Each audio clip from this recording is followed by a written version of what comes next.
मसीह का तमाम ये तंगो दीवार है, जैसा ही रंगो रूप है पैसा ही माल है।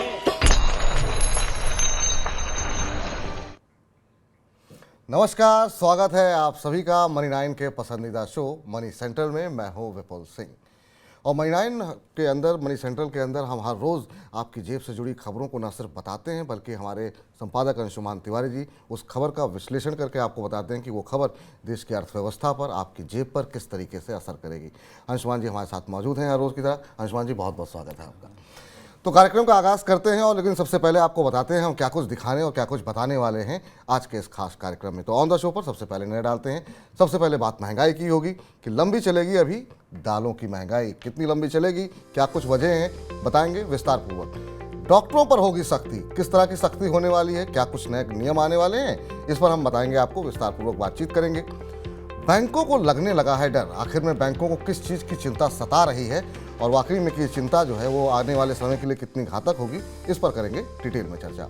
अस्थायी कर्मचारियों को क्या चुनाव में मिलेगा चुनावी तोहफा, इसके अलावा फिर सवालों के घेरे में आ गए हैं अदानी समूह से जुड़ी हर खबर को हमने विस्तार से बताया है, आज भी डिटेल में हम चर्चा करेंगे। और सबसे आखिर में आपको बताएंगे कि आखिर में रुपये में आखिर में इतनी तेज गिरावट क्यों है, अचानक क्यों इतना टूट गया रुपया। लेकिन बुलेटिन की आगाज़ करते हैं, शुरुआत करते हैं सबसे पहले इस बात की खबर के साथ कि महंगाई किस तरीके से लगातार जो है परेशान कर रही है। अधिकतर दलहन की कीमतों में तेजी का असर अब चने की कीमतों पर देखा जा रहा है। महीने भर में चने की कीमतों में 7 से 8% की तेजी आ चुकी है। महीने भर में औसत थोक भाव 4500 रुपये प्रति क्विंटल था, जो अब बढ़कर 4850 रुपये हो गया है। थोक भाव बढ़ने की वजह से रिटेल मार्केट में चना दाल भी महंगी हो गई है। बीते एक महीने के दौरान दिल्ली में चना दाल की कीमतों में 2 से 3% की तेजी आई है। चना दाल के साथ बेसन की कीमतों में भी अब तेजी देखने को मिल रही है। सर, सबसे पहले तो ये जानना चाहेंगे चने की कीमतों में अचानक इतनी तेजी क्यों देखने को मिल रही है? विपुल, दालों की कीमतों में बढ़ोतरी को लेकर हम लगातार निगाह बनाए होते, पर चना एक ऐसी क्रॉप थी दालों में जिसको लेकर भारत में उत्पादन में या स्टॉक में कमी की संभावना नहीं थी। लेकिन दालों का पूरा परिदृश्य जिस तरीके का बना है खरीफ के दौरान बुआई को लेकर, इस बार दालों का उत्पादन कम रहने वाला है, जिसके बारे में हमने आपको बताया कि उसकी महंगाई लंबी चलेगी, उसका असर हमें चने पर दिखाई दे रहा है। लंबे समय के बाद ऐसा हुआ है जब चना अपने एमएसपी से ऊपर, मिनिमम सपोर्ट प्राइस से ऊपर बाजार में बिक रहा है। एमएसपी करीब 5335 रुपये प्रति क्विंटल का है, पर चने की कीमत बाजार में उससे ज़्यादा हो गई। तो पहली वजह तो ये कि दालों का उत्पादन घटने के कारण ज़्यादा डिमांड चने की बाजार में है। बाजार एक्सपेक्ट कर रहा है कि अभी से लेकर अगली खरीफ तक, पूरे एक साल तक, क्योंकि दालों का उत्पादन तो इस बीच में नहीं होगा, खरीफ की फसल के बुआई के आंकड़े हमारे सामने आ चुके हैं। भारत के पास दालें आयात करने की सीमित सुविधा है, जिसकी कोशिशें की जा रही हैं। तो इस स्थिति में जो उपलब्ध दाल है चने की, उस पर उसकी डिमांड बढ़ रही है। तो ये साइकोलॉजिकल या ये जो अंतर्धारणा महंगाई की हो चने की कीमतों को बढ़ा रही। दूसरा, त्यौहार का मौसम है, त्यौहार के मौसम में बेसन और बाकी इन चीज़ों की मांग बढ़ती है जिनमें चने का इस्तेमाल होता है।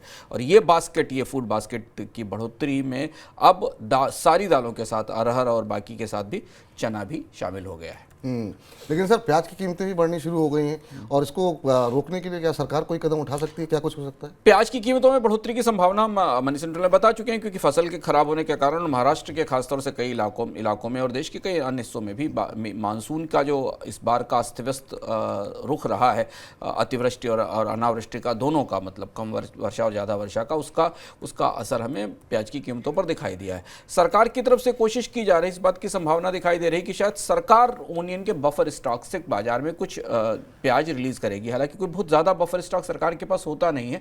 नैफेड खरीद करता है प्याज की और उस बफर स्टॉक से वो बाजार में प्याज रिलीज करता है। सरकार ने स्पष्ट रूप से घोषणा तो नहीं की है, लेकिन ये बताया जा रहा है कि अगर कीमतों में एक सीमा से अधिक बढ़ोतरी होती है तो कुछ खास बाजारों में जहां नैफेड पहुंच सकता है वहां नैफेड के स्टॉक से प्याज रिलीज किया जाएगा, ताकि कीमतों को थमा जा सके। लगभग ऐसा माना जा रहा है 3 लाख टन के आसपास का बफर है नैफेड के पास प्याज का, और डिमांड के हिसाब से बहुत छोटा बफर है। लेकिन सरकार की तरफ से अपनी तरफ से सांकेतिक रूप से सरकार एक कोशिश जरूर करेगी कि कीमतें कम की जाएं। इस बीच खरीफ फसलों की खेती की बात करें तो अधिकतर फसलों का रकबा पिछले साल से आगे हो गया है। धान का रकबा पिछले साल के मुकाबले करीब 15 लाख हेक्टेयर आगे है। 11 अगस्त तक करीब 328 लाख हेक्टेयर में खेती दर्ज की जा चुकी है। सर, दालों की खेती को लेकर के अभी क्या स्थिति देखने को मिल रही है सर? दाल केवल एक ऐसी पूरी इसमें खरीफ के रकबे में अब इस बार का आंकड़ा थोड़ा हमें भ्रम में डालने वाला है। अगर आप पिछले साल के हिसाब से देखें तो 90 से 95% बुवाई पूरी हो चुकी है। धान का रकबा पिछले साल से थोड़ा सा ज़्यादा है, पर बहुत ज़्यादा नहीं है। तो पहली चीज़ तो है कि धान के उत्पादन को लेकर, उपज को लेकर तस्वीर क्या होगी, सितंबर तक सामने आएगी। मानसून का एक जो छोटा सा स्पेल रुका था अगस्त के शुरुआती हफ्तों में, अब वो दोबारा रिवाइव हो रहा है। बारिश फिर शुरू हो गई। आपके टीवी स्क्रीन पर हिमाचल और उत्तराखंड में बाढ़ और बारिश के कहर के दृश्य वापस लौटने लगे हैं। दोबारा अगर मानसून की तेज बारिश होती है और एल निनो का असर हमें दिखाई देता है, तो उसका असर हमें धान की ईल्ड पर दिखाई देगा। दालों की स्थिति स्पष्ट है। दालों की बुवाई कम से कम 8 से 9% पिछड़ी हुई है, और थोड़ा सा असर तिलहन की बुवाई पर भी दिखाई दे रहा है। तो ये दो ऐसी फसलें हैं जो भारत में महंगाई की दृष्टि से ज़्यादा संवेदनशील हैं, और खरीफ इस बार की दालों के को लेकर और तिलहन को लेकर बहुत अच्छी तस्वीर बनती दिखाई नहीं दे रही है खरीफ की फसल में इस बार। चलिए आगे बढ़ते हैं और जरा अगली खबर का रुख करते हैं। केंद्रीय कैबिनेट इस हफ्ते ड्रग्स, मेडिकल डिवाइस और कॉस्मेटिक एक्ट को मंजूरी दे सकती है। नया एक्ट 83 साल पुराने ड्रग्स एवं कॉस्मेटिक एक्ट की जगह लेगा। नए बिल के जरिए देश में दवाओं के इंपोर्ट, उत्पादन, वितरण और बिक्री को रेगुलेट किया जाएगा। नए बिल में दवाओं की क्वालिटी को सुधारने पर भी जोर दिया जा सकता है। सर, क्या कुछ खास रहने वाला है इस बिल के अंदर? क्या कुछ महत्वपूर्ण प्रावधान होंगे? लंबे समय से इस कानून की प्रतीक्षा की जा रही थी, क्योंकि भारत में दवा और फार्मास्यूटिकल्स को जो नियंत्रित करने वाला कानून है वो काफ़ी पुराना था और इसे बदलने की ज़रूरत थी। इसकी तैयारियां चल रही थी। तो भारत सरकार की तरफ से कैबिनेट के सामने एक प्रस्ताव पेश किया गया। एक नया बिल आने वाला है जो भारत में कॉस्मेटिक्स, दवाएं और जो मेडिकल डिवाइसेस हैं इनको रेगुलेट करेगा और इनके व्यापक आयामों पर के बारे में नए नियम तय करेगा। इसके साथ एक और महत्वपूर्ण बात इस बिल की ये है विपुल, कि इसके साथ एक separate drug technical advisory authority बनाई जाएगी, जहां से दवाओं की तकनीकी मंजूरी ली जाएगी। मेडिकल डिवाइसेस के लिए भी एक एडवाइजरी बोर्ड बनाया जाएगा जी। ये बोर्ड भी मेडिकल डिवाइसेस की, क्योंकि भारत में मेडिकल डिवाइसेस को लेकर नियमों की तस्वीर बहुत साफ नहीं है। तो ये दोनों ऐसी चीज़ें हैं जिन पर कानूनी तौर पर कई सारे पेच थे जिनके लिए नए कानून लाए जा रहे हैं। इसके अलावा पहली बार ये कानून चूंकि काफ़ी लंबे समय बाद आ रहा है, तो ये ऐसा माना जा रहा है कि इस कानून में ऐसा प्रस्ताव होगा कि अगर पेशेंट को कोई डेथ या इंजरी होती है तो उसे लेकर कंपनसेशन के कुछ प्रावधान किए जाएं। इसके अलावा इम्प्रिजनमेंट, फाइन और पनिशमेंट के, जेल में डालने के, पनिशमेंट के, दवाओं के नियमों के उल्लंघन के स्तर पर इस तरीके के प्रावधान भी होंगे। और कैबिनेट से मंजूरी के बाद हो सकता है संसद में जाए और संसद के बाद किसी सेलेक्ट कमेटी के पास विचार के ले जाए। लेकिन भारत के दवा स्पेस में नए रेगुलेशन की तैयारी शुरू हो गई है। डॉक्टरों के लिए भी कुछ कहा गया इस बिल में? क्या कुछ हो सकता है डॉक्टर? हाँ, एक नेशनल मेडिकल कमीशन का जो नया बिल है उसमें भी ये प्रावधान करने की बात की जा रही है कि डॉक्टर्स को पर इस बात के लिए जुर्माना लगाया जा सकता है कि अगर वो जेनेरिक ड्रग्स को प्रिस्क्राइब नहीं करते। आमतौर पर भारत में डॉक्टर्स फार्मूलेशंस को प्रिस्क्राइब करते हैं और मरीज की ज़रूरतों और उसके रोग के हिसाब से, लेकिन इस तरीके का प्रावधान करने की बात की जा रही है नेशनल मेडिकल कमीशन के तहत कि अब डॉक्टरों को अगर वो जेनेरिक ड्रग्स नहीं देते हैं तो उन पर किसी तरीके का जुर्माना लगाया जाएगा। इस बीच बैंकों की तरफ से एनपीए की रिपोर्टिंग अब बढ़ने लगी है। जून तिमाही के दौरान भारतीय बैंकों ने एनपीए की प्रोविजनिंग में करीब 44% की बढ़ोतरी की है। प्रोविजनिंग बढ़कर के 25,799 करोड़ रुपए की गई है। जून तिमाही से पहले बीती 4 तिमाही के दौरान प्रोविजनिंग में लगातार गिरावट देखी जा रही थी, लेकिन 4 हफ्ते के बाद बैंकों की तरफ से प्रोविजनिंग बढ़ाई गई है। इस बीच बैंक कर्मचारियों के वेतन में बढ़ोतरी की उम्मीद भी बढ़ गई है। बैंकों की तरफ से वेतन को लेकर के जो प्रोविजनिंग की गई है उसमें जोरदार बढ़ोतरी देखने को मिली है। सर, बैंकों को अचानक एनपीए बढ़ते हुए क्यों दिखाई देने लगे? ये बेहद चौंकाने वाली खबर है और क्या एक किस्म से अगर हम खबरों की भाषा में कहें तो बैंकिंग की दुनिया से आने वाली सनसनीखेज खबर है, क्योंकि आमतौर पर अभी पिछले 2-3-4 दिनों तक सरकार के तमाम मंत्री और अलग अलग जगह बात कही जा रही थी कि भारत के बैंकों की सेहत सुधर रही है। सर, आरबीआई ने भी अपनी रिपोर्ट में कहा था कि बैंकों के कर्जों में कमी हो रही है, बैंकों के मुनाफे भी बेहतर हो रहे हैं, प्रोविजनिंग की ज़रूरत नहीं। पर अब जो नए आंकड़े आए हैं वो बता रहे हैं कि बैंकों की प्रोविजनिंग में 47% के आसपास की, कम से कम वो 44% की बढ़ोतरी है। बहुत बड़ी बढ़ोतरी, 26,000 करोड़ रुपए की प्रोविजनिंग बैंकों ने कर दी है अपने खातों में। प्रोविजनिंग का मतलब ये कि उन्हें उम्मीद है कि इतना कर्ज तो डूब ही जाएगा, और इतने कर्ज के 25,000 करोड़ का कर्ज डूब जाएगा या समय पर नहीं आएगा या उसका वो एनपीए क्रिएट हो जाएगा, और इसलिए उन्होंने अपने खातों में इसकी प्रोविजनिंग करनी शुरू कर दी। बड़ा नंबर है। डर 2 जगह से आ रहा है बैंकों को, जिस बात का उन्हें डर लग रहा है। पहली चीज़ तो ये कि हम आपको लगातार बता रहे हैं, unsecured loan, credit card loan और पर्सनल लोन्स में डिफ़ॉल्ट्स का खतरा लगातार बढ़ रहा है। आरबीआई अपनी रिपोर्ट्स में भी ये बात कह चुकी, अलग अलग रिसर्च में भी ये बात पता चल रही है कि बैंकों के जो पर्सनल लोन पोर्टफोलियो की सेहत है वो ख़राब है, वो गिर रही है, उस है वो क्रेडिट चिंताजनक स्तर पर है, जहाँ से वसूली कम हो सकती है। और दूसरा, स्मॉल कंपनीज़ के लिए, छोटी कंपनियों को दिए गए कर्ज में आगे डिफ़ॉल्ट के और एनपीए के खतरे बढ़ते जा रहे हैं। बैंकों को इस बात की चिंता भी सता रही है इस समय, क्योंकि ब्याज दरों में बढ़ोतरी का दौर है, लंबे समय तक चलने वाला है। बहुत सारी कंपनियां इस महंगे ब्याज दरों की परिस्थिति में अपने कर्ज चुकाने में चूक सकती हैं, या कर्ज में का भुगतान टालने के लिए बैंकों के पास आ सकती हैं, और इसलिए वापस एनपीए को लेकर चिंता बड़ी होती जा रही है। तो एनपीए को लेकर के चिंताएं जो है फिर से दोबारा जो है बढ़ती हुई दिखाई दे रही हैं। लेकिन इस बीच इंश्योरेंस कंपनियों पर लगे हैं टैक्स चोरी के आरोप। जी हाँ, और इस आरोप के बाद आयकर विभाग ने इस मामले की जांच पूरी कर ली है। रिपोर्ट में सूत्रों के हवाले से कहा गया कि आयकर विभाग ने इस मामले में 15,000 करोड़ रुपए से ज़्यादा की टैक्स चोरी को पकड़ा है। आयकर विभाग ने इस मामले में 25 से ज़्यादा इंश्योरेंस कंपनियों और 250 से ज़्यादा अन्य कंपनियों या फिर लोगों की जाँच की है।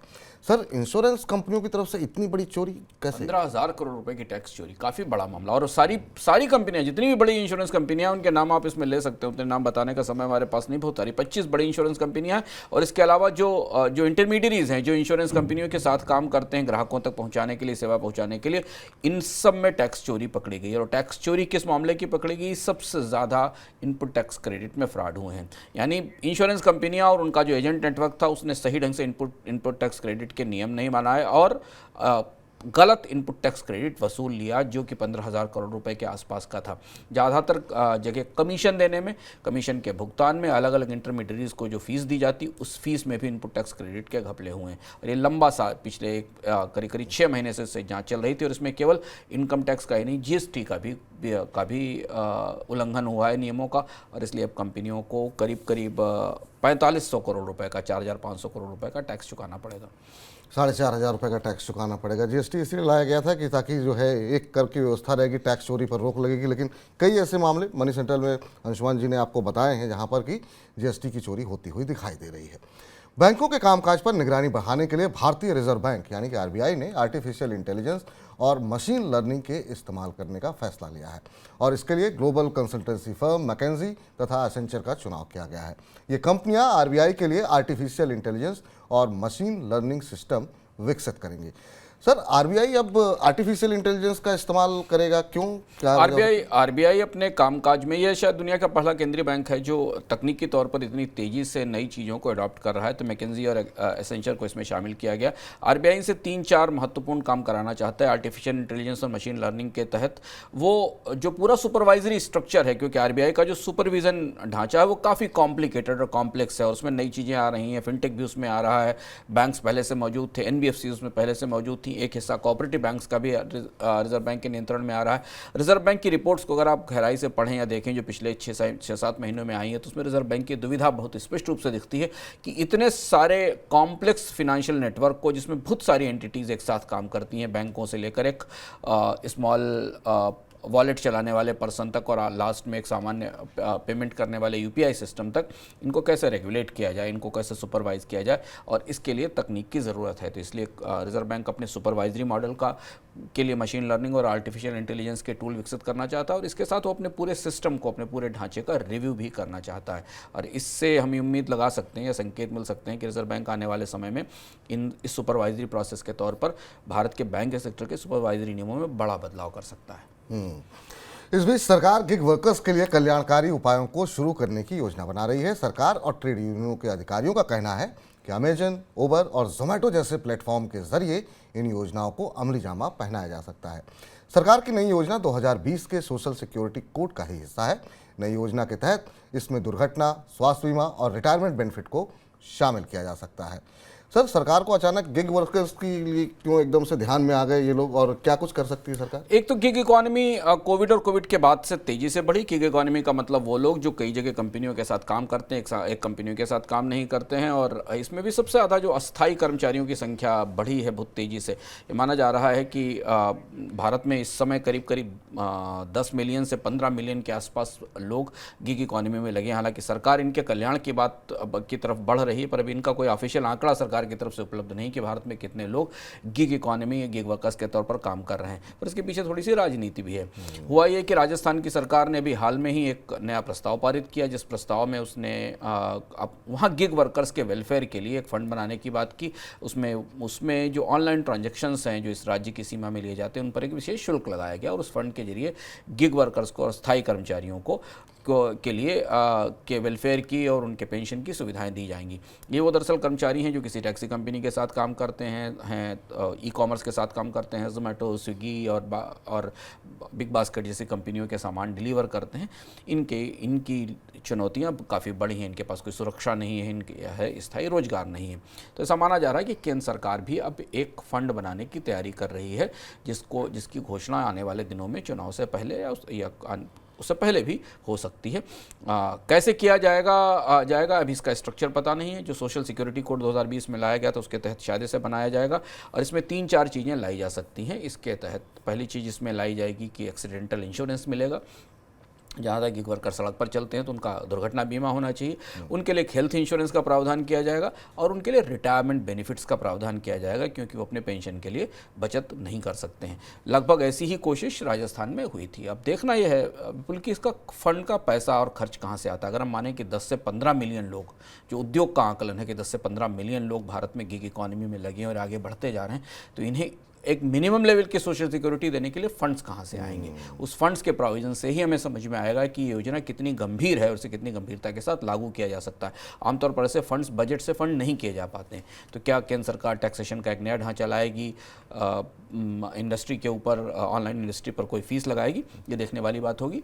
पर देर आए दुरुस्त आए, चर्चा शुरू हुई है गिग वर्कर्स के कल्याण को लेकर। कम से कम राजनीति के अंदर संवेदनशीलता दिखाई देने लगी है।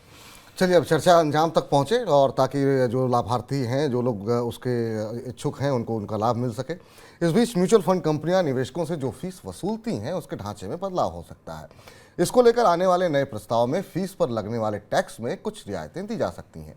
पूर्व में फंड हाउसेस की ओर से टोटल एक्सपेंस रेशियो यानी TER में सिक्योरिटी ट्रांजैक्शन टैक्स और GST को शामिल करने पर सवाल खड़े किए गए थे। सर, TER को लेकर के प्रस्ताव आया, आपने इस पे बहुत विश्लेषण के साथ चीज़ों को समझाया भी, लेकिन वो इंडस्ट्री के दबाव में या किस कारणवश वो वापस ले लिया गया। अब ये नए प्रावधान है, उसमें क्या कुछ खास होने वाला है? नए प्रावधान का फिर इंतजार किया जा रहा है। म्यूचुअल फंड इंडस्ट्री को जो फीस लगाती है आपके म्यूचुअल फंड की खरीद पर, उसे लेकर जो सेबी नए नियम लेकर आई थी वे काफ़ी सख्त थे और इस बात की संभावना थी कि उससे म्यूचुअल फंड की फीस में कमी आएगी जो निवेशकों से वसूली जाती है। उद्योगों ने उसका, म्यूचुअल फंड उद्योग उससे सहमत नहीं थे, उसका विरोध किया था। आपको याद होगा कि सेबी की बोर्ड बैठक में उसे मंजूर नहीं किया गया और सेबी की तरफ से कहा गया कि इस पर दोबारा काम किया जा रहा है उद्योग की राय से। तो एक महत्वपूर्ण बदलाव इसमें होने की संभावना है। नए प्रस्ताव का इंतजार काफ़ी उत्सुकता के साथ किया जा रहा है म्यूचुअल फंड उद्योग में। जो नया चर्चा पत्र या डिस्कशन पेपर सेबी की तरफ से आएगा, निवेशकों को भी काफ़ी इंतजार है कि आखिर उनकी फीस का क्या होगा और कितनी फीस लगाई जाएगी। ऐसा माना जा रहा है कि शायद उद्योग के कहने पर, उद्योग के दबाव पर सेबी ये बदलाव कर सकती है कि फीस में जो पहला वाला पत्र था जिसमें जो फीस का ढांचा प्रस्तावित किया गया था, उसमें जो सिक्योरिटी ट्रांजैक्शन टैक्स और GST भी लगते थे वो भी फीस का हिस्सा थे। अब उन्हें अलग किया जा सकता है, यानी फीस अलग तय की जाएगी और जो टैक्सेशन उसके ऊपर है वो अलग से लगाया जाएगा। उद्योग का मानना था इनको दोनों को अलग अलग कर दिया जाए। इतनी रियायत शायद सेबी की तरफ से दी जा सकती। पर एक जो महत्वपूर्ण चीज़ जिस पर हमारी निगाह रहेगी, जिसमें हमारी भी उत्सुकता जानने की और उद्योग की भी उत्सुकता है, कि सेबी ने जो TER का बुनियादी फ्रेमवर्क तय किया था, जो बेसिक ढांचा तय किया था कि किस आधार पर एक सामान्य निवेशक से फीस की वसूली की जाए, उसमें कोई बदलाव होता है कि नहीं। क्योंकि जो पुराना प्रस्ताव था उसके तहत यह था कि जो फीस लगाई जाएगी वो पूरी AMC पर लगाई जाएगी, स्कीम पर आधारित नहीं होगी, ओपन एंडेड और क्लोज एंडेड अलग अलग स्कीमों के आधार पर, और जो स्लैब्स तय किए जाएंगे वो MC के लेवल पर होंगे। उद्योग इससे सहमत नहीं था। उद्योग का कहना था कि इसे स्कीम लेवल पर या किसी दूसरी और व्यवस्था से लगाया जाए। तो क्या ये उद्योग का दबाव काम आएगा? स्कीम के लेवल के ऊपर आपसे TER या फीस लगेगी या स्कीम के स्तर पर जारी रहेगी, ये देखना होगा। चलिए, तो आप अगर म्यूचुअल फंड में निवेश करते हैं तो इस खबर पर नज़र रखिए कि हो सकता है आने वाले समय में आपकी जो फीस है वो थोड़ी सी कम हो जाए, एक्सपेंस रेशियो आपको थोड़ा कम देना पड़े। जैसी खबर आएगी हम उसका विश्लेषण करेंगे। इस बीच अब वक्त हो चुका है आज की सबसे बड़ी खबर जानने का।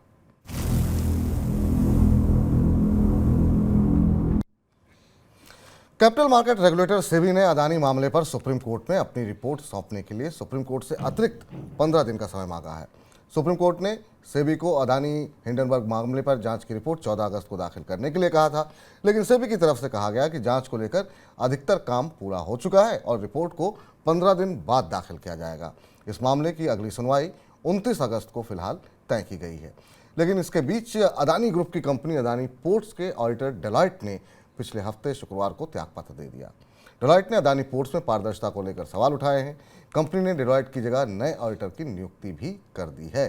सर, ये जज से लगता है कि चीज़ें थोड़ी बेहतर हो रही है अदानी के लिए, फिर कोई खबर आ जाती है। डेलॉयट का इस्तीफा कितनी बड़ी खबर मांग रहा है, क्यों इस्तीफा दिया गया? डेलॉयट का निकलना अडानी की साख के लिए अब अचानक दोबारा फिर नए सिरे की से चुनौती है और तार वहीं से जुड़े जहां से हम पीछे से लगातार पिछले 3-4 महीनों से अडानी समूह की खबरों को अलग अलग तरीके से समझने की कोशिश कर रहे हैं। डेलॉयट बड़ा ऑडिटर है और जब किसी भी कंपनी का ऑडिटर छोड़ता है ना विपुल, तो काफ़ी बाजार में शंका होती है, क्योंकि ऑडिटर की जिम्मेदारी होती है कि वो कंपनी के खातों और हिसाब किताब को प्रमाणित करे। और ऑडिटर ने ये कहा है कि वो कई सारे ऐसे ट्रांजैक्शंस हैं जिनको प्रमाणित नहीं कर सकता था, इसलिए वो उसे छोड़ रहा है। ये ठीक उस समय हुआ है जब सेबी की जांच चल रही है। और डेलॉयट ने अडानी पोर्ट और स्पेशल इकोनॉमिक जोन्स के ऑडिट पर सवाल में जो कंपनी की तरफ से दी गई सूचना है उस पर सवाल उठाए। आपको पता है कि अडानी समूह की सबसे बड़ी कंपनी है और अडानी समूह की सबसे महत्वपूर्ण कंपनी भी, यहाँ से रेवेन्यूज़ भी आते हैं। तार कैसे जुड़ते हैं हिंडनबर्ग और डेलॉयट के इसे समझना ज़रूरी है। डेलॉयट ने अपनी रिपोर्ट में कहा है कि अडानी समूह ने 2022-23 के फिनेंशियल्स के दौरान जब वो ऑडिट कर रहे थे तो 3 ऐसे ट्रांजैक्शंस थे जिन पर सवाल उठाए थे और ये कहा गया था कि ये रिलेटेड पार्टी ट्रांजैक्शंस है और रिलेटेड पार्टी ट्रांजैक्शन ही सेबी की जांच के दायरे में भी है। हिंडनबर्ग की रिपोर्ट में भी ये बात कहा गया था कि अडानी समूह अपनी ही घरेलू कंपनियों को पैसे देता है और उन्हीं से काम कराता है। इस बारे में जो सूचनाएं दी गई कंपनी की तरफ से, ऑडिटर ने उनको प्रमाणित करने से मना कर दिया। ऑडिटर ने कहा कि ये सूचनाएं प्रामाणिक नहीं है क्योंकि ये रिलेटेड पार्टी ट्रांजैक्शन है। कंपनी का कहना था कि अनरिलेटेड पार्टी ट्रांजैक्शन है। ये वो वजह थी जिस वजह से डेलॉयट ने ASP जेटको या Adani ports and special economic zone से अपने आप को अलग कर लिया। कंपनी ने अपना दूसरा ऑडिटर अपॉइंट कर दिया। अब यहीं से आकर हिंडनबर्ग की रिपोर्ट के तार जुड़ते हैं। हिंडनबर्ग ने भी अपनी रिपोर्ट में कहा था कि अडानी समूह के ऑडिट में कई सारी खामियां हैं और ऐसी कंपनियों से ट्रांजैक्शन किया गया है जो परिवार या परिवार के लोगों से संबंधित हो सकती है। और ये खबर इतनी बड़ी थी कि अडानी समूह की 10 में से एक भी कंपनी आज हरे निशान में बंद नहीं हुई। सब में अच्छा खासा दबाव देखने को मिला। आप सबकी निगाहें अब लगी हुई हैं सेबी की जांच को लेकर के। सेबी की जांच अपनी रिपोर्ट में वो क्या कुछ कह सकता है? फिर से समय मांगा गया है। हाँ, अब जैसे सेबी की जांच में भी 2 चीज़ें आने वाली हैं। सेबी की जांच का एक हिस्सा तो हम पहले चर्चा कर चुके हैं कि बाजार में क्या हुआ जब हिंडनबर्ग की रिपोर्ट आई हो, तो मामला सुप्रीम कोर्ट की तरफ से भी आ चुका है, सेबी की तरफ से भी आ चुका है कि बाजार में क्या हुआ। 2 चीज़ें सेबी की रिपोर्ट में देखने वाली होंगी। एक तो ये अब ऑडिटर भी निकल कर ये कहने के लिए सामने आ गया कि अडानी समूह के और खासतौर से अडानी पोर्ट के कामकाज में सब कुछ साफ सुथरा पारदर्शी नहीं था। बहुत सारी ऐसी कंपनियां थी समूह की जिन्हें फ़ायदा पहुंचाया जा रहा था, ट्रांजेक्शन्स हो रहे थे। तो जो आरोप हिंडनबर्ग की रिपोर्ट में लगाया गया था उसकी एक किस्म से परोक्ष रूप से पुष्टि जैसी कर दी। डेलॉयट ने पहली बार ऐसा हुआ और यही महत्वपूर्ण चीज होगी सेबी की रिपोर्ट में। सेबी अपनी रिपोर्ट में बताएगी कि क्या उसने रिलेटेड पार्टी ट्रांजैक्शंस के ऊपर कोई जांच पड़ताल की, अडानी समूह से इन्होंने पूछताछ में उसे क्या बताया इन ट्रांजैक्शंस के बारे में, क्योंकि यहीं से हिंडनबर्ग की रिपोर्ट और इस जांच के बारे में हमें पता चलेगा। दूसरी और महत्वपूर्ण चीज सेबी की रिपोर्ट में देखने वाली होगी, जहां पर सबसे ज्यादा उत्सुकता है हमारी जानने की कि क्या सेबी उन कंपनियों तक पहुंच पाई या उन निवेशकों तक पहुंच पाई जिन्हें हिंडनबर्ग की रिपोर्ट में जिन पर आरोप लगाया गया था कि जिनके जरिए अडानी समूह ने भारत में निवेश एकत्र किया और वो कंपनियां अडानी समूह से ही जुड़ी हुई थी। सेबी इस मामले में थोड़े मुश्किल में थी। कई जगह विदेशी निवेशकों से सूचनाएं नहीं मिल रही थी। सेबी ने सरकार से भी कहा था, बहुत सारे ऐसे ज्यूरिडिक्शंस हैं, टैक्स हेवन ज्यूरिडिक्शंस हैं या जो लो टैक्स ज्यूरिडिक्शन है जहाँ से सूचनाएं लाना मुश्किल होता है। इसलिए सेबी की रिपोर्ट में ये दूसरी महत्वपूर्ण बात होगी जिस पर निगाह रहेगी। आज काफ़ी उत्सुकता थी कि सेबी की रिपोर्ट आएगी, लेकिन फिर सुप्रीम कोर्ट से सेबी ने अतिरिक्त समय ले लिया है। इस रिपोर्ट पर अडानी समूह को लेकर काफ़ी कुछ निर्भर है हालांकि, लेकिन हिंडनबर्ग की रिपोर्ट ने विपुल अपना असर तो अडानी समूह पर कर दिया है। अगर आप फरवरी से आज तक देखें तो अडानी समूह में इतने पुनर्गठन हो चुके हैं, इतनी रिस्ट्रक्चरिंग हो चुकी है, कंपनी कई कारोबारों से विड्रॉ कर चुकी है, अपने कोर बिजनेस की तरफ जा रही है, अपने बिजनेसेस बेच रही है, अपनी परियोजनाएं बदल रही है, अपनी बंद कर रही। तो कंपनी के कारोबार पर असर तो हमें अंदर तक दिखा है। निश्चित रूप से असर देखने को मिल रहा है और अभी भी जो है शेयर के अंदर लगातार दबाव जो है वो देखने को मिल रहा है। इधर कच्चे तेल का भाव भले ही महंगा है और अंतर्राष्ट्रीय ऊर्जा एजेंसी के एक बयान के बाद इसकी कीमतों में और तेजी की आशंका है। ऊर्जा एजेंसी ने कहा है कि जून के दौरान दुनिया भर में कच्चे तेल की डिमांड रिकॉर्ड स्तर पर रही है और अगस्त के दौरान मांग का नया रिकॉर्ड बन सकता है। ऊर्जा एजेंसी का मानना है कि मांग बढ़ने की वजह से कच्चे तेल की कीमतों में और तेजी आ सकती है। इस बीच विदेशी बाजारों में ब्रेंट क्रूड का भाव $86 पर बैरल पर ट्रेड हो रहा है। पिछले हफ्ते भाव $88 के ऊपर पहुंच गया। इस बीच खबर यह भी है कि पाकिस्तान ने रूस से कच्चे तेल के आयात पर रोक लगा दी है। इस बीच अमेरिकी डॉलर में तेजी की वजह से भारतीय करेंसी रुपए पर भी दबाव बढ़ गया है। प्रति डॉलर रुपया 83 के स्तर को भी पार कर चुका है। सोमवार सुबह रुपए ने प्रति डॉलर 83.07 पर शुरुआत की और रुपए में गिरावट की वजह से आयातित महंगाई और भी ज़्यादा बढ़ने की आशंका जताई जा रही है। डॉलर इंडेक्स करीब 6 हफ्ते की ऊंचाई पर पहुंच गया। सोमवार को डॉलर इंडेक्स ने 102.88 की ऊंचाई को छुआ, जो कि 6 जुलाई के बाद सबसे ऊपरी स्तर है।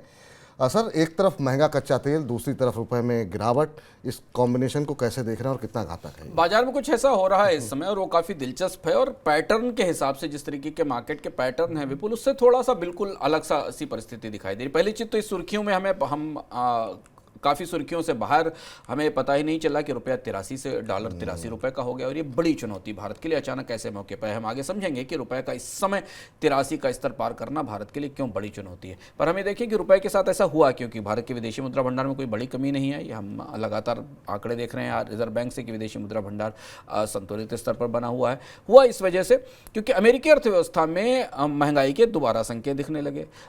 जो ताजे आंकड़े आए, कुछ सर्वे आए, उससे दिखा कि लॉन्ग टर्म में, लंबे समय में अभी अमेरिका में महंगाई में 2% का स्तर आना, खुदरा महंगाई का 2% का स्तर आना दूर की कौड़ी है। और इस वजह से अमेरिकी फेडरल रिजर्व की तरफ से ब्याज दरों में कमी ना होने बल्कि ब्याज दरों में बढ़ोतरी का खतरा भी दिखाई देने लगा। इस नतीजे के कारण अमेरिकी बाजार का पूरा रुख बदला और जैसे ही अमेरिका में महंगाई की संभावना बढ़ती है, ब्याज दरों में कमी की संभावना रुकती है और बढ़ने की संभावना बनती है, डॉलर इंडेक्स मजबूत होता है और डॉलर इंडेक्स की मजबूती के साथ हमें रुपए पर और एशिया की बाकी करेंसीज पर असर दिखाई दिया। पर यहाँ एक कैच है, यहाँ एक इंटरेस्टिंग कैच ये था जो भारत के लिए चुनौती है कि आमतौर पर डॉलर इंडेक्स में मजबूती के साथ या डॉलर में मजबूती के साथ कच्चे तेल की कीमत भी गिरती है। ऐतिहासिक तौर पर तथ्य या जो बाजार का मिजाज है वो इस तरीके का, पर इस बार ये मिजाज नहीं दिखा। पिछले 2 दिनों से 3 दिनों से डॉलर मजबूत है और कच्चे तेल की कीमत $86 से ऊपर है, 87 की तरफ जा रही है, जैसा आपको विपुल ने बताया। और ये दोनों परिस्थितियां भारतीय रुपए के लिए दबाव वाली हैं कि एक तो डॉलर मजबूत होना और अंतर्राष्ट्रीय स्तर पर गिरावट आना, रुपए की गिरावट आना, और दूसरा कच्चे तेल की कीमत बढ़ना, जो आमतौर पर भारतीय रुपए की कमजोरी के साथ भारत के लिए और ज़्यादा चुनौती बनती है। इसलिए ताजे जो आंकड़े आए कि रूस का सस्ता कच्चा तेल भी भारत को $82 का पड़ रहा है क्योंकि रुपए की कमजोरी की वजह से, इसलिए रुपए पर दबाव बनना शुरू हुआ। और इस बार जो रुपए पर दबाव बन रहा है उसके फैक्टर्स काफ़ी कॉम्प्लेक्स हैं और जटिल हैं, जिसकी वजह से ऐसा लगता है कि रुपए की कमजोरी थोड़े समय तक चलेगी, नहीं तो फिर रिजर्व बैंक को विदेशी मुद्रा भंडार से बाजार में दखल करना पड़ेगा। सर, रुपए की कमजोरी मौजूदा समय में आपको कितनी बड़ी चुनौती लगती है? क्योंकि एक तरफ हम देख रहे हैं काफ़ी तेज़ी के साथ आगे बढ़ रहे हैं, क्या ये एक बड़ा ट्रिगर हो सकता है, ये एक बड़ी चुनौती हो सकती है? हाँ, बिल्कुल, कई मायनों में इस समय रुपए की कमजोरी भारत को के लिए अप्रत्याशित है और भारत को नहीं चाहिए थी, क्योंकि अगर आप भारत के विदेशी मुद्रा भंडार की परिस्थिति देखें तो उस रोशनी में रुपए को इतना कमज़ोर नहीं होना था। लेकिन अब परिस्थितियाँ जहाँ बदल रही, कच्चे तेल की कीमत दुनिया में दूसरी दिशा में जा रही है क्योंकि कच्चे तेल के उत्पादन में कटौती दिख रही है ओपेक के देशों की तरफ से और उसकी कीमत बढ़ रही है। दूसरी तरफ ये अमेरिका में महंगाई वापस लौट रही है, जैसा हमने बताया। बॉन्ड यील्ड्स में चेक करा था, अमेरिका में 10 साल की बॉन्ड यील्ड 4.18% पर है। यहाँ एक महत्वपूर्ण बात हमें दिखाई दी, जब मॉनेटरी पॉलिसी कमेटी की बैठक हुई पिछले सप्ताह, तो रिजर्व बैंक ने रुपए को लेकर या विदेशी मुद्रा को लेकर कोई स्पष्ट संकेत नहीं दिया। माना यह गया कि रिजर्व बैंक अगर ब्याज दरों में बढ़ोतरी करता तो शायद रुपए को थोड़ा डिफेंस मिल सकता था, पर रिजर्व बैंक की दुविधा यह है कि उसे ग्रोथ के लिए और ब्याज दरों में जितनी बढ़ोतरी हो चुकी उसे देखते हुए रुपए को सहारा देने की परिस्थिति बनती नहीं दिखाई दे रही है। अब यहाँ हम जिस चुनौती को देख रहे हैं, एक ये कच्चे तेल की कीमतें बढ़ना, उसके साथ रुपया कमज़ोर होना, यानी ये दोहरी मुसीबत है। अगर $90 के आसपास कच्चा तेल जाता है और 83 से 84 के बीच में रुपया रहता है तो भारत के लिए कच्चे तेल के आयात बिल में बड़ी बढ़ोतरी हो सकती है। दूसरी एक और महत्वपूर्ण बात है कि ये ऐसा साल है जब भारत को केवल कच्चा तेल ही नहीं, बहुत सारी चीज़ों का आयात करना पड़ रहा है। दाल का भी आयात हो रहा है, खाद्य तेलों का भी आयात हो रहा है। परिस्थिति ये है कि गेहूं का आयात उधार करने की नौबत आ रही है या गेहूं के आयात पर ड्यूटी कम करने की नौबत आ रही है। इस साल भारत का इलेक्ट्रॉनिक्स निर्यात रिकॉर्ड लेवल पर है, फार्मास्यूटिकल आयात रिकॉर्ड लेवल पर है, फार्मास्यूटिकल आयात रिकॉर्ड लेवल पर है। आयात की लिस्ट लंबी होती जा रही है, कच्चा तेल उसमें शामिल है, गैस उसमें शामिल है, उसमें LPG का रिकॉर्ड इंपोर्ट हुआ है, कोयले का रिकॉर्ड इंपोर्ट हुआ है, खाने पीने की चीज़ों का इंपोर्ट भी इस बार बढ़ रहा है क्योंकि फसल खराब है। ऐसी स्थिति में रुपए की कमजोरी भारत के इंपोर्ट बिल को बढ़ा सकती है और ये चिंता तब और ज़्यादा गहरी हो जाती है विपुल जब हम देखते हैं कि भारत के निर्यातों का ये बुरा दौर चल रहा है। भारत के एक्सपोर्ट्स की परिस्थिति पिछले 1 साल से ख़राब है, एक्सपोर्ट्स नहीं बढ़ रहे हैं। तो विदेशी मुद्रा भंडार पर इस बात का दबाव रहेगा और रिजर्व बैंक पर इस बात का दबाव रहेगा कि वो ऐसी परिस्थिति में रुपए की कमजोरी को कैसे थामे। इसलिए मुझे लगता है कि ये एक बड़ा ट्विस्ट है जो महंगाई के मोर्चे से भारत को परेशान करेगा, क्योंकि हम इस कमज़ोर रुपए के साथ महंगाई इंपोर्ट कर रहे होंगे, बहुत तरीके की महंगाई का आयात कर रहे होंगे जो महंगाई के आंकड़े को या रिजर्व बैंक की गणित को और सरकार की गणित को प्रभावित करेगी। तो रुपए की कमजोरी सरकार के तमाम गणित को जो है वो गड़बड़ा सकती है। यहाँ पर एक बड़ी चिंता और चुनौती जो है वो सरकार के लिए हो सकती है। लेकिन इन तमाम चुनौतियों के बीच में एक अच्छी खबर भी है। जी हाँ, मल्टीप्लेक्स मालिकों के लिए लंबे समय बाद अच्छे दिन लौटते दिखाई दे रहे हैं। एक साथ रिलीज हुई गदर 2, OMG और जेलर को दर्शकों का रिस्पांस काफ़ी शानदार देखता है। लेकिन क्या आपको PVR या बाकी जो लिस्टेड कंपनियां उनके शेयर खरीदने चाहिए? अदानी समूह पे आज हमने जो चर्चा की, अब अदानी समूह में क्या करना चाहिए? इस तमाम तरह के शेयर बाजार से जुड़े हुए आपके मन में कोई शंका हो तो हर रोज़ दोपहर 1 बजे हमारे साथ शेयर बाजार के बड़े बड़े जानकार जुड़ते हैं। आप अपने प्रश्न पूछ सकते हैं, कार्यक्रम का हिस्सा बन सकते हैं। तो हर रोज़ दोपहर 1 बजे हेलो मनी 9 मेरा सवाल है में आप जुड़ करके शेयर बाजार की तमाम बारीकियों को समझ सकते हैं। चलिए, अब वक्त हो गया है फटाफट खबरों को जानने का झटपट में।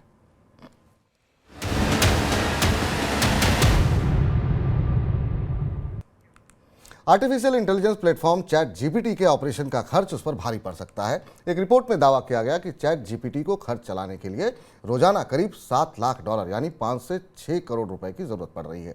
ऐसी स्थिति में 2024 में ChatGPT दिवालिया भी हो सकती है। रिपोर्ट में यह भी कहा गया कि पिछले 6 महीने से ChatGPT के यूजर्स में लगातार गिरावट देखने को मिल रही है। मई के दौरान दुनिया भर में इसके 1.9 अरब यूजर्स थे, जो जुलाई में घटकर 1.5 अरब रह गए। कंपनी के फाउंडर सैम अल्तमस ने भी कंपनी की लागत को अधिक बताया है। इधर गोफर्स्ट अपनी उड़ानों को फिर से शुरू करने के लिए लगातार कोशिश कर रही है। इसी कड़ी में कंपनी के रेजोल्यूशन प्रोफाइल शैलेंद्र अजमेरा ने लैंडर से 100 करोड़ रुपए तत्काल 100 करोड़ रुपए की फंडिंग की मांग की है। रेजोल्यूशन प्रोफेशनल ने बताया कि जुटाई गई रकम का इस्तेमाल बीमा समेत अन्य जरूरी खर्चों के लिए किया जाएगा। अजमेरा ने बैंकों से लेनदारों की समिति के भीतर उनके वोटिंग शेयर के आधार पर फंड के लिए अनुरोध भी किया है। वित्त वर्ष 2023 में NRI की तरफ से भारत को किए जाने वाले रेमिटेंस में 26% की बढ़ोतरी देखने को मिली है। इस दौरान रेमिटेंस बढ़कर करीब $112.5 अरब रहा। कोविड महामारी के बाद दुनिया भर में भारतीय प्रोफेशनल की मांग में इजाफा होने की वजह से रेमिटेंस में बढ़ोतरी देखने को मिली है।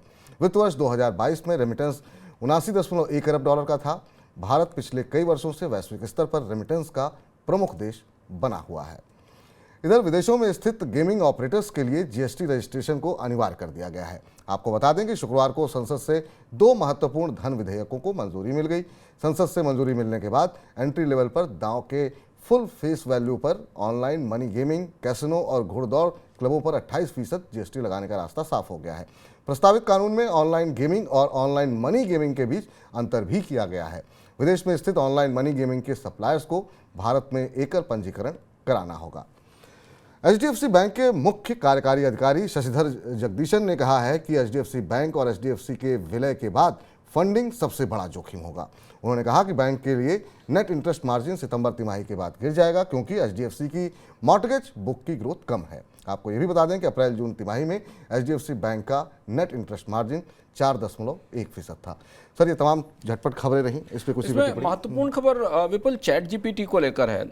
OpenAI के पर वित्तीय दबाव बना हुआ है, पर जो ताज़े आंकड़े आए वो थोड़े चौंकाने वाले हैं। ये पता चल रहा है कि एक तो OpenAI के सब्सक्राइबर्स की संख्या में गिरावट आई है, इसमें काफ़ी तेज़ बढ़ोतरी दिखाई दी थी, लेकिन जो ताज़े नंबर हैं उस हिसाब से कॉस्ट भी बढ़ी है और सब्सक्राइबर्स की संख्या में गिरावट भी आई है। और फिलहाल अभी चैट जीपीटी या ओपन आई जैसे जो मॉडल हैं वो रेवेन्यू मोनेटाइजेशन का कोई जरिया नहीं निकाल पाए हैं, अभी इस तरीके की कोई व्यवस्था नहीं निकाल पाए जिससे इनका रेवेन्यू मोनेटाइजेशन हो सके।